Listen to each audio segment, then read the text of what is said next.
జీవజలముగా నిలిచావని, జలనిధిగా నాలో ఉన్నావని,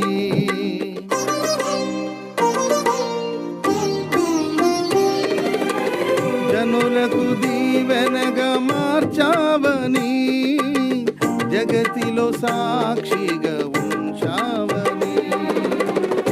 ఉత్సాహగానమునే పాడనా, ఉత్సాహగానమునే పాడనా, ఏదైనా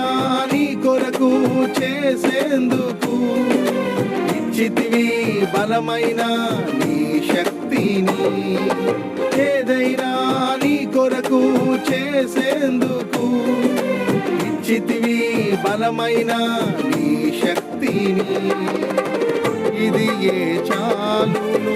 నా జీవితా